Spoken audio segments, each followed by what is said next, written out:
नमस्कार दोस्तों, हिंदी वाली स्टोरी में आपका स्वागत है। आज हम आपके लिए लेकर आए हैं मुंशी प्रेमचंद द्वारा लिखी एक दिलचस्प कहानी शांति। स्वर्गीय देवनाथ मेरे अभिन्न मित्रों में थे। आज भी जब उनकी याद आती है तो वह रंगरेलियां आंखों में फिर जाती हैं और कहीं एकांत में जाकर जरा रो लेता हूं। रो लेता हूं। हमारे बीच में 200-250 मील का अंतर था। मैं लखनऊ में था, वह दिल्ली में, लेकिन ऐसा शायद ही कोई महीना जाता हो कि हम आपस में न मिल पाते हों। वह स्वच्छंद प्रकृति के विनोद प्रिय, सहृदय, उदार और मित्रों पर प्राण देने वाला आदमी थे, जिन्होंने अपने और पराये में कभी भेद नहीं किया।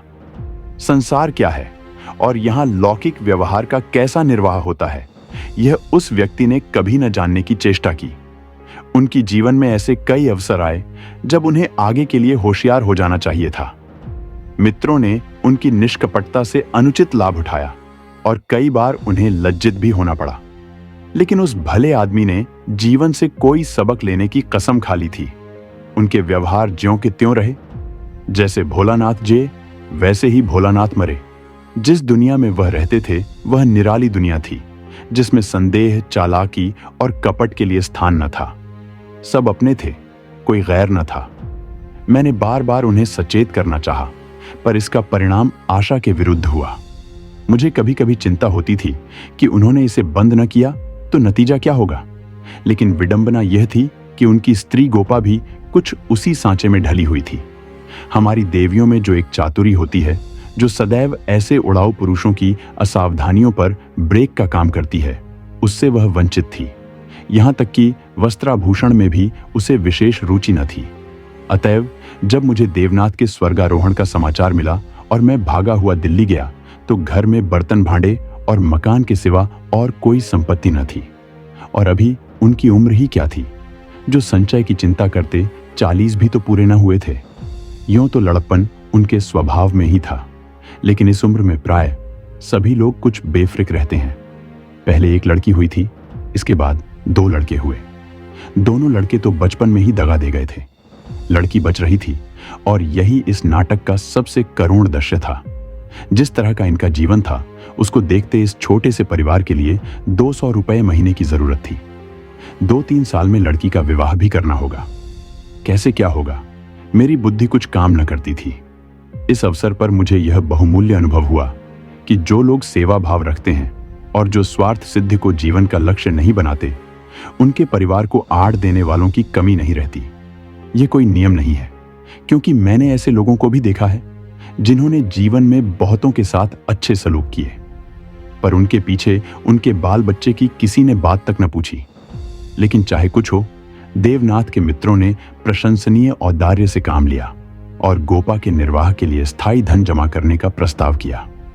2-1 सज्जन जो रंडुए थे, उससे विवाह करने को तैयार थे, किंतु गोपा ने भी उसी स्वाभिमान का परिचय दिया जो महारी देवियों का जौहर है, और इस प्रस्ताव को अस्वीकार कर दिया। मकान बहुत बड़ा था, उसका एक भाग किराए पर उठा दिया। इस तरह उसको 50 रू माहवार मिलने लगे। वह इतने में ही अपना निर्वाह कर लेगी। जो कुछ खर्च था वह सुन्नी की जात से था। गोपा के लिए तो जीवन में अब कोई अनुराग ही न था। इसके 1 महीने बाद मुझे कारोबार के सिलसिले में विदेश जाना पड़ा, और वहां मेरे अनुमान से कहीं अधिक 2 साल लग गए। गोपा के पत्र बराबर जाते रहते थे, जिससे मालूम होता था वे आराम से हैं, कोई चिंता की बात नहीं है।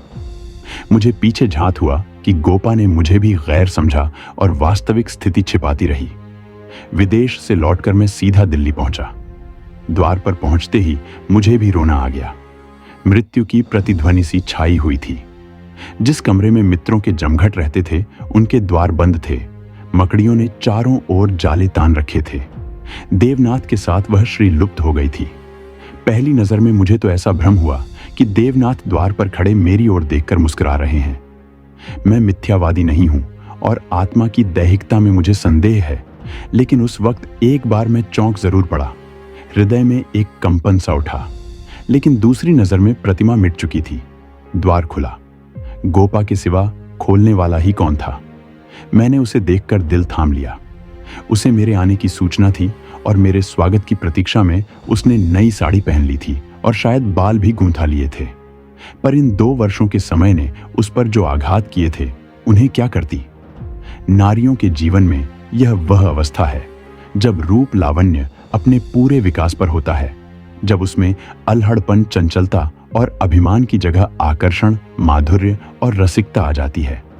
लेकिन गोपा का यौवन बीत चुका था। उसके मुख पर झुर्रियां और विषाद की रेखाएं अंकित थीं, जिन्हें उसकी प्रयत्नशील प्रसन्नता भी न मिटा सकती थी। केशों पर सफेदी दौड़ चली थी और एक एक अंग बूढ़ा हो रहा था।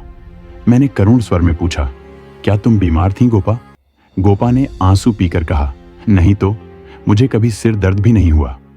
तो तुम्हारी यह क्या दशा है? बिल्कुल बूढ़ी हो गई हो। तो जवानी लेकर करना ही क्या है? मेरी उम्र तो 35 के ऊपर हो गई। 35 की उम्र तो बहुत नहीं होती।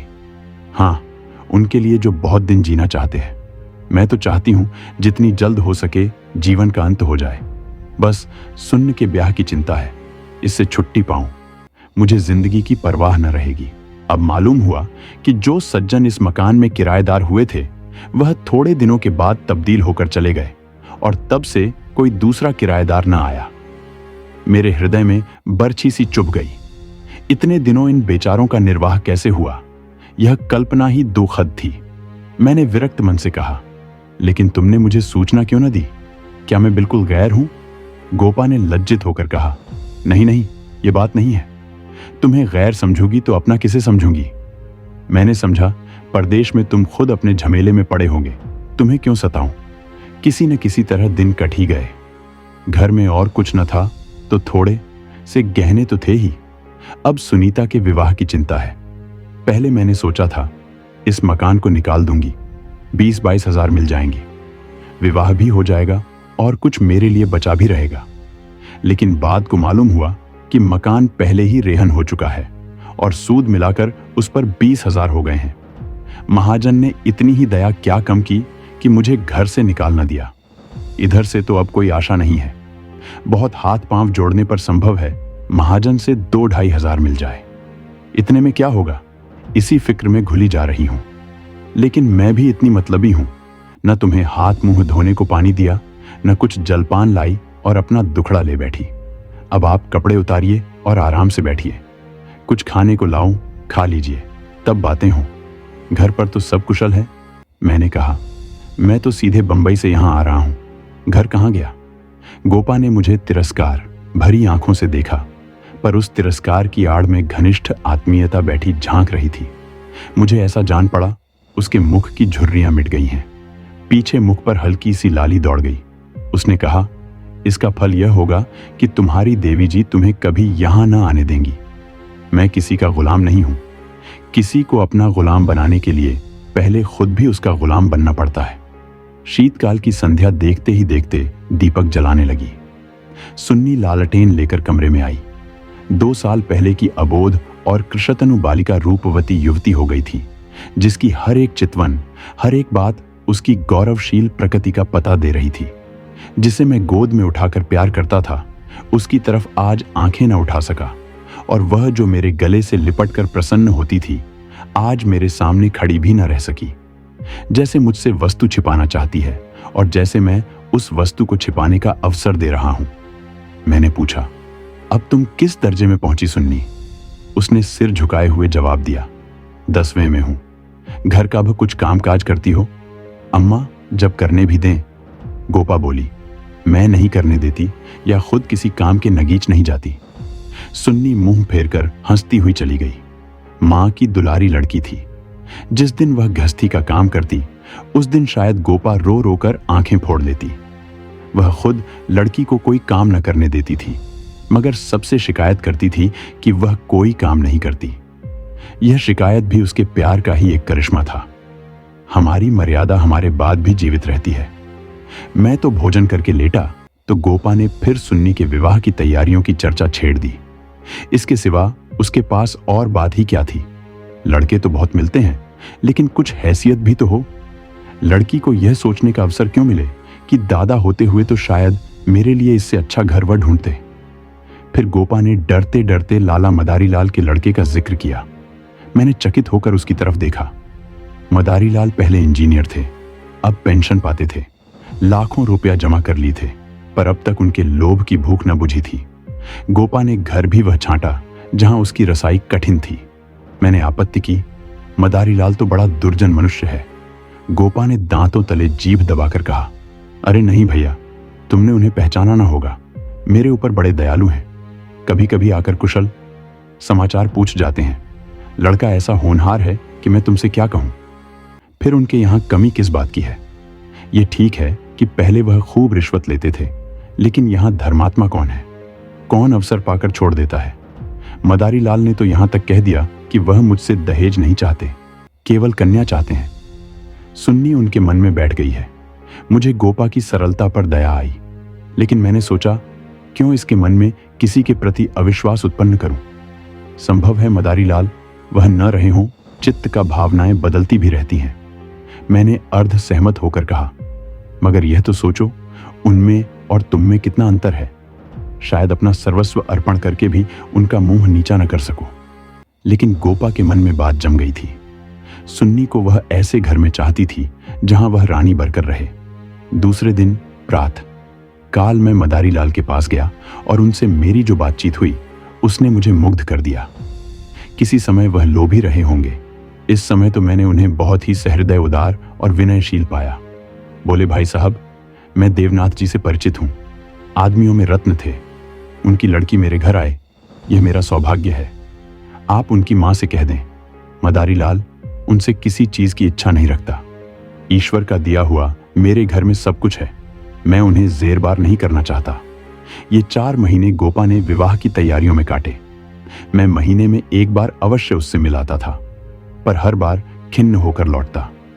गोपा ने अपनी कुल मर्यादा का न जाने कितना महान आदर्श अपने सामने रख लिया था। पगली इस भ्रम में पड़ी हुई थी कि उसका उत्साह नगर में अपनी यादगार छोड़ता जाएगा। यह न जानती थी कि यहां ऐसे तमाशे रोज होते हैं और आए दिन भुला दिए जाते हैं। शायद वह संसार से यह श्रेय लेना चाहती थी कि इस गई बीती दशा में भी लुटा हुआ हाथी 9 लाख का है। पग पग पर उसे देवनाथ की याद आती। वह होते तो यह काम यों न होता, यों होता और तब रोती। मदारीलाल सज्जन है, यह सत्य है, लेकिन गोपा का अपनी कन्या के प्रति भी कुछ धर्म है। कौन उसके 10-5 लड़कियां बैठी हुई हैं, वह तो दिल खोलकर अरमान निकालेगी। सुन्नी के लिए उसने जितने गहने और जोड़े बनवाए थे, उन्हें देखकर मुझे आश्चर्य होता था। जब देखो कुछ न कुछ सी रही है। कभी सुनारों की दुकान पर बैठी हुई है, कभी मेहमानों के आदर सत्कार का आयोजन कर रही है।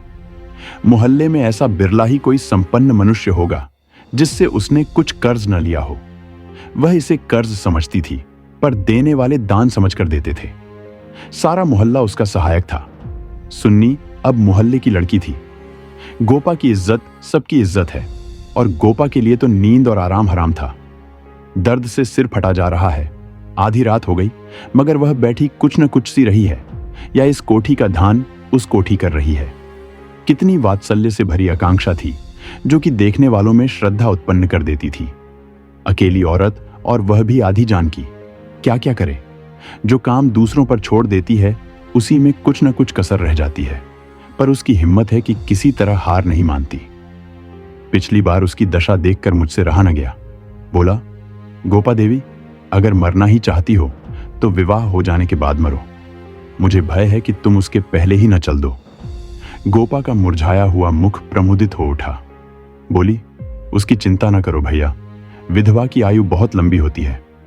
तुमने सुना नहीं, रौंद मरे न खंडहर ढहे। लेकिन मेरी कामना यही है कि सुन्नी का ठिकाना लगाकर मैं भी चल दूं। अब और जीकर क्या करूंगी, सोचो। क्या करूं? अगर किसी तरह का विघ्न पड़ गया तो किसकी बदनामी होगी। इन 4 महीनों में मुश्किल से घंटा भर सोती होंगी। नींद ही नहीं आती, पर मेरा चित्त प्रसन्न है। मैं मरूं या जीऊं, मुझे यह संतोष तो होगा कि सुन्नी के लिए उसका बाप जो कर सकता था, वह मैंने कर दिया। मदारीलाल ने अपन सज्जनता दिखाई, तो मुझे भी तो अपनी नाक रखनी है। एक देवी ने आकर कहा, बहन जरा चलकर देख, चाशनी ठीक हो गई है या नहीं। गोपा उसके साथ चाशनी की परीक्षा करने गई और एक क्षण के बाद आकर बोली, जी चाहता है सिर पीट लूं। तुमसे जरा बात करने लगी। उधर चाशनी इतनी कड़ी हो गई कि लड्डू दांतों से लड़ेंगे। किससे क्या कहूं? मैंने चिढ़कर कहा, तुम व्यर्थ का झंझट कर रही हो। क्यों नहीं, किसी हलवाई को बुलाकर मिठाइयां का ठेका दे देती। फिर तुम्हारे यहां मेहमान ही कितने आएंगे जिनके लिए यह तुम्हार बांध रही हो। 10-5 की मिठाई उनके लिए बहुत होगी। गोपा ने व्यथित नेत्रों से मेर ओर देखा। मेर यह आलोचना उसे बुर लग। इन दिनों उसे बात बात पर क्रोध आ जाता था। बोली, भैया तुम ये बातें न समझोगे। तुम्हें न मां बनने का अवसर मिला न पत्नी बनने का। सुन्नी के पिता का कितना नाम था, कितने आदमी उनके दम से जीते थे, क्या यह तुम नहीं जानते? वह पगड़ी मेरे ही सिर तो बंधी है। तुम्हें विश्वास न आएगा नास्तिक जो ठहरे, पर मैं तो उन्हें सदैव अपने अंदर बैठा पाती हूं। जो कुछ कर रहे हैं वह कर रहे हैं। मैं मंदबुद्धि स्त्री भला अकेली क्या कर देती? वही मेरे सहायक हैं, वही मेरे प्रकाश है। यह समझ लो कि यह देह मेरी है, पर इसके अंदर जो आत्मा है वह उनकी है। जो कुछ हो रहा है उनके पुण्य आदेश से हो रहा है। तुम उनके मित्र हो। तुमने अपने सैकड़ों रुपए खर्च किए और इतना हैरान हो रहे हो। मैं तो उनकी सहगामिनी हूं, लोक में भी परलोक में भी। मैं अपना सा मुंह लेकर रह गया। जून में विवाह हो गया। गोपा ने बहुत कुछ दिया और अपनी हैसियत से बहुत ज्यादा दिया, लेकिन फिर भी उसे संतोष न हुआ। आज सुन्नी के पिता होते तो न जाने क्या करते। बराबर रोती रही। जाड़ों में मैं फिर दिल्ली गया। मैंने समझा कि अब गोपा सुखी होगी।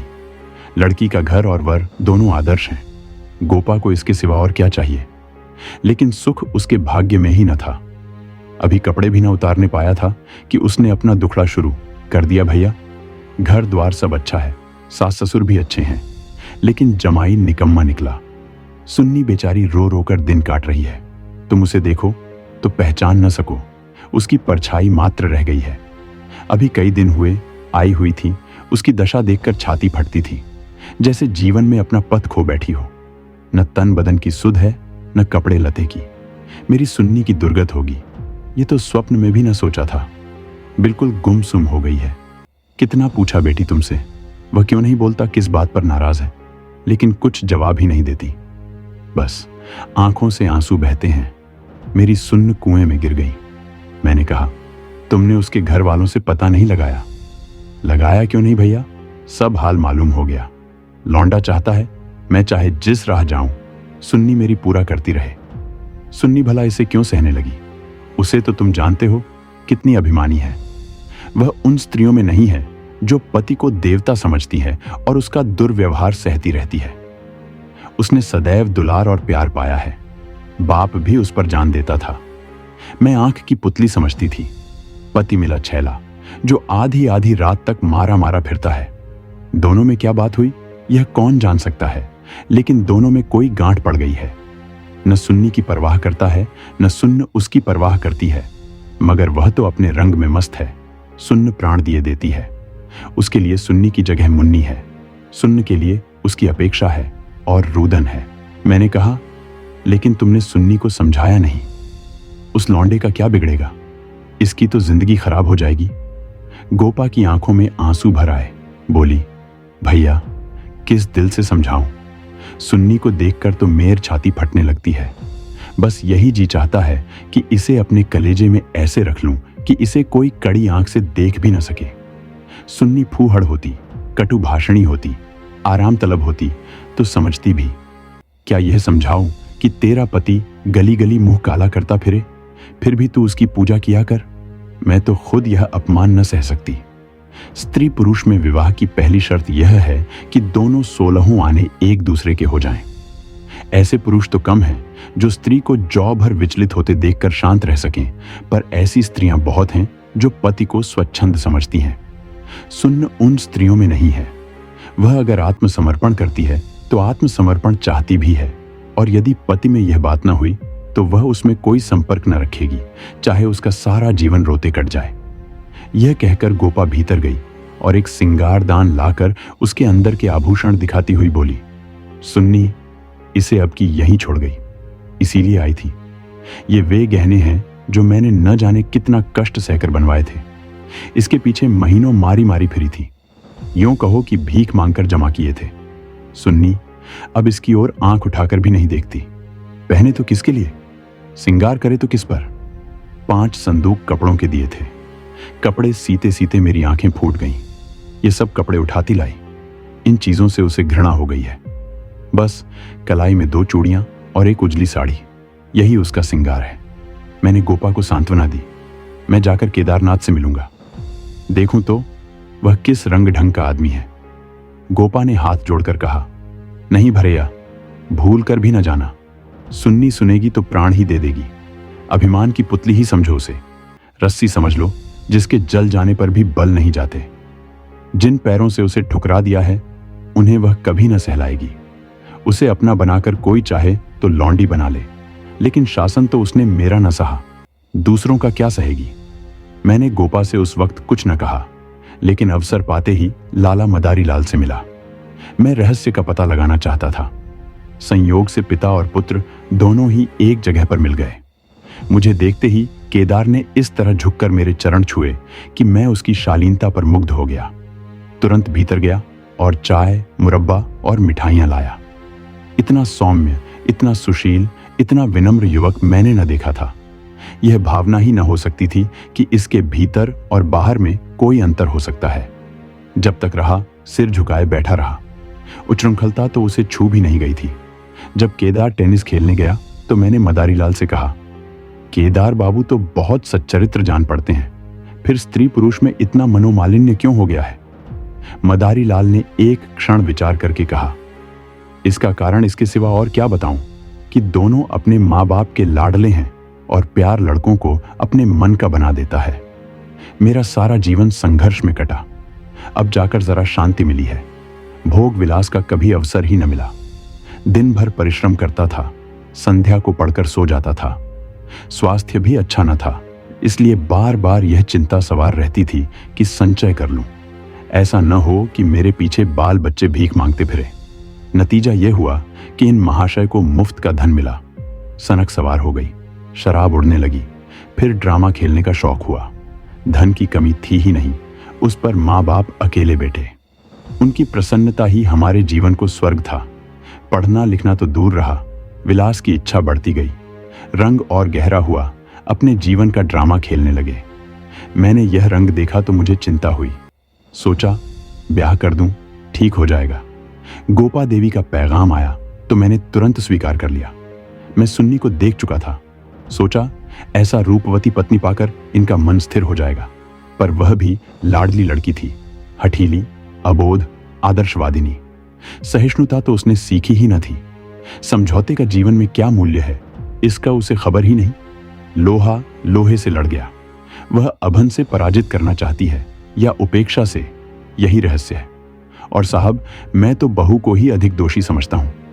लड़के प्राय मन चले होते हैं, लड़कियां स्वभाव से ही सुशील होती हैं और अपनी जिम्मेदारी समझती हैं। उसमें ये गुण है नहीं। डोंगा कैसे पार होगा ईश्वर ही जाने। सहसा सुन्नी अंदर से आ गई, बिल्कुल अपने चित्र की रेखा सी, मानो मनोहर संगीत की प्रतिध्वनि हो। कुंदन तप कर भस्म हो गया था। मिटी हुई आशाओं का इससे अच्छा चित्र नहीं हो सकता। उलाहना देती हुई बोली, आप जाने कब से बैठे हुए हैं, मुझे खबर तक नहीं, और शायद आप बाहर ही बाहर चले भी जाते। मैंने आंसुओं के वेग को रोकते हुए कहा, नहीं सुन्नी, ये कैसे हो सकता था। तुम्हारे पास आ ही रहा था कि तुम स्वयं आ गई। मदारी लाल कमरे के बाहर अपनी कार की सफाई करने लगे। शायद मुझे सुन्नी से बात करने का अवसर देना चाहते थे। सुन्नी ने पूछा, अम्मा तो अच्छी तरह हैं? हाँ, अच्छी हैं। तुमने अपनी यह क्या गत बना रखी है? मैं अच्छी तरह से हूं। यह बात क्या है? तुम लोगों में यह क्या अनबन है? गोपा देवी प्राण दिए डालती हैं, तुम खुद मरने की तैयारी कर रही हो। कुछ तो विचार से काम लो। सुन्नी के माथे पर बल पड़ गए। आपने नाहक यह विषय छेड़ दिया चाचा जी। मैंने तो यह सोचकर अपने मन को समझा लिया कि मैं अभागिन हूं, बस उसका निवारण मेरे बूते से बाहर है। मैं उस जीवन से मृत्यु को कहीं अच्छा समझती हूं जहां अपनी कदर न हो। मैं व्रत के बदले में व्रत चाहती हूं। जीवन का कोई दूसरा रूप मेरी समझ में नहीं आता। इस विषय में किसी तरह का समझौता करना मेरे लिए असंभव है। नतीजे में मैं परवाह नहीं करती। लेकिन नहीं चाचा जी, इस विषय में अब कुछ न कहिए, नहीं तो मैं चली जाऊंगी। आखिर सोचो तो, मैं सब सोच चुकी और तय कर चुकी। पशु को मनुष्य बनाना मेरी शक्ति से बाहर है। इसके बाद मेरे लिए अपना मुंह बंद करने के सिवा और क्या रह गया था। मई का महीना था। मैं मंसूर गया हुआ था कि गोपा का तार पहुंचा। तुरंत आओ, जरूरी काम है। मैं घबरा तो गया, लेकिन इतना निश्चित था कि कोई दुर्घटना नहीं हुई है। दूसरे दिन दिल्ली जा पहुंचा। गोपा मेरे सामने आकर खड़ी हो गई, निस्पंद, मूक, निष्प्राण, जैसे तपेदिक की रोगी हो। मैंने पूछा, कुशल तो है? मैं तो घबरा उठा। उसने बुझी हुई आंखों से देखा और बोल, सच? सुन्नी तो कुशल से है। हाँ, अच्छी तरह है। और केदारनाथ? वह भी अच्छी तरह है। तो फिर माजरा क्या है? कुछ तो नहीं? तुमने तार दिया और कहती हो कुछ तो नहीं। दिल तो घबरा रहा था, इससे तुम्हें बुला लिया। सुन्नी को किसी तरह समझाकर यहां लाना है। मैं तो सब कुछ करके हार गई। क्या इधर कोई नई बात हो गई? नई तो नहीं है, लेकिन एक तरह में नई ही समझो। केदार एक एक्ट्रेस के साथ कहीं भाग गया। 1 सप्ताह से उसका कहीं पता नहीं है। सुन्नी से कह गया है, जब तक तुम रहोगी घर में नहीं आऊंगा। सारा घर सुन्नी का शत्रु हो रहा है, लेकिन वह वहां से टलने का नाम नहीं लेता। सुना है केदार अपने बाप के दस्तखत बनाकर कई हजार रुपए बैंक से ले गया है। तुम सुन्नी से मिली थी? हाँ, 3 दिन से बराबर जा रही हूं। वह नहीं आना चाहती तो रहने क्यों नहीं देती? वहां घुट घुट कर मर जाएगी। मैं उन्हीं पैरों लाला मदारी लाल के घर चला। हालांकि मैं जानता था कि सुन्नी किसी तरह न आएगी, मगर वहां पहुंचा तो देखा कोहराम मचा हुआ है। मेरा कलेजा धक से रह गया। वहां तो अर्थी सज रही थी। मोहल्ले के सैकड़ों आदमी जमा थे। घर में से हाय हाय की क्रंदन ध्वनि आ रही थी। यह सुन्नी का शव था। मदारी लाल मुझे देखते ही मुझसे उन्मत्त की भांति लिपट गए और बोले, भाई साहब, मैं तो लुट गया। लड़का भी गया, बहू भी गई, जिंदगी ही गारत हो गई। मालूम हुआ कि जब से केदार गायब हो गया था, सुन्नी और भी ज्यादा उदास रहने लगी थी। उसने उसी दिन अपनी चूड़ियां तोड़ डाली थीं और मांग का सिंदूर पोंछ डाला था। सास ने जब आपत्ति की तो उनको अपशब्द कहे। मदारी लाल ने समझाना चाहा तो उन्हें भी जली कटी सुनाई। ऐसा अनुमान होता था, उन्माद हो गया है। लोगों ने उससे बोलना छोड़ दिया था। आज प्रातःकाल यमुना स्नान करने गई। अंधेरा था, सारा घर सो रहा था, किसी को नहीं जगाया। जब दिन चढ़ गया और बहू घर में न मिली तो उसकी तलाश होने लगी। दोपहर को पता लगा कि यमुना गई है। लोग उधर भागे। वहां उसकी लाश मिली। पुलिस आई, शव की परीक्षा हुई। अब जाकर शव मिला है। मैं कलेजा थाम कर बैठ गया। हाय, अभी थोड़े दिन पहले जो सुंदरी पालकी पर सवार होकर आई थी, आज वह 4 के कंधे पर जा रही है। मैं अर्थी के साथ हो लिया और वहां से लौटा तो रात के 10 बज गए थे। मेरे पांव कांप रहे थे। मालूम नहीं यह खबर पाकर गोपा की क्या दशा होगी। प्राणांत न हो जाए, मुझे यही भय हो रहा था। सुन्नी उसकी प्राण थी, उसकी जीवन का केंद्र थी। उस दुखिया के उद्यान में यही पौधा बच रहा था। उसे वह हृदय रक्त से सींच सींच कर पाल रही थी। उसके वसंत का सुनहरा स्वप्न ही उसका जीवन था। उसमें कोपलें निकलेंगी, फूल खिलेंगे, फल लगेंगे, चिड़ियां उसकी डाली पर बैठकर अपने सुहाने राग गाएंगी। किंतु आज निष्ठुर नियति ने उस जीवन सूत्र को उखाड़कर फेंक दिया और अब उसके जीवन का कोई आधार न था। वह बिंदु ही मिट गया था जिस पर जीवन की सारी रेखाएं आकर एकत्र हो जाती थीं। दिल को दोनों हाथों से थामे मैंने जंजीर खटखटाई। गोपा एक लालटेन लिए निकली। मैंने गोपा के मुख पर एक नए आनंद की झलक देखी। मेरी शोक मुद्रा देखकर उसने मातृवत प्रेम से मेरा हाथ पकड़ तलिया और बोली, आज तो तुम्हारा सारा दिन रोते ही कटा। अर्थी के साथ बहुत से आदमी रहे होंगे। मेरे जी में भी आया कि चलकर सुन्नी के अंतिम दर्शन कर लूं, लेकिन मैंने सोचा जब सुन्न ही न रही तो उसकी लाश में क्या रखा है। न गई। मैं विस्मय से गोपा का मुंह देखने लगा तो इसे यह शोक समाचार मिल चुका है। फिर भी वह शांति और अविचल धैर्य। बोला, अच्छा किया, न गई, रोना ही तो था। हाँ, और क्या, रोई यहां भी, लेकिन तुमसे सचव कहती हूं, दिल से नहीं रोई। न जाने कैसे आंसू निकल आए। मुझे तो सुन्नी की मौत से प्रसन्नता हुई। दुखिया अपनी मान मर्यादा लिए संसार से विदा हो गई, नहीं तो न जाने क्या क्या देखना पड़ता। इसलिए और भी प्रसन्न हूं कि उसने अपनी आन निभा दी। स्त्री के जीवन में प्यार न मिले तो उसका अंत हो जाना ही अच्छा। तुमने सुन्नी की मुद्रा देखी थी? लोग कहते हैं, ऐसा जान पड़ता था। मुस्कुरा रही है। मेरी सुन्नी सचमुच देवी थी। भैया, आदमी इसलिए थोड़े ही जीना चाहता है कि रोता रहे। जब मालूम हो गया कि जीवन में दुख के सिवा कुछ नहीं है तो आदमी जीकर क्या करे? किस लिए जिए? खाने और सोने और मर जाने के लिए? ये मैं नहीं चाहती कि मुझे सुन्नी की याद ना आएगी और मैं उसे याद करके रोऊंगी नहीं, लेकिन वह शोक के आंसू ना होंगे। बहादुर बेटे की मां उसकी वीर गति पर प्रसन्न होती है। सुन्नी की मौत में क्या कुछ कम गौरव है? मैं आंसू बहाकर उस गौरव का अनादर कैसे करूं? वह जानती है, और चाहे सारा संसार उसकी निंदा करे, उसकी माता सराहना ही करेगी। उसकी आत्मा से यह आनंद भी छीन लूं? लेकिन अब रात ज्यादा हो गई है, ऊपर जाकर सो रहो। मैंने तुम्हारी चारपाई बिछा दी है, मगर देखें, अकेले पड़े पड़े रोना नहीं। सुन्नी ने वही किया जो उसे करना चाहिए था। उसके पिता होते तो आज सुन्नी की प्रतिमा बनाकर पूजते। मैं ऊपर जाकर लेटा तो मेरे दिल का बोझ बहुत हल्का हो गया था, किंतु रह रहकर यह संदेह हो जाता था कि गोपा की यह शांति उसकी अपार व्यथा का ही रूप तो नहीं है। दोस्तों, आगे की कहानी भाग 2 में देखने को मिलेगी। अगर आपको यह वीडियो पसंद आया हो तो इसे लाइक करें, अपने दोस्तों के साथ शेयर करें और चैनल को सब्सक्राइब करना न भूलें। फिर मिलते हैं ऐसे ही एक और दिलचस्प कहानी के साथ। तब तक के लिए धन्यवाद।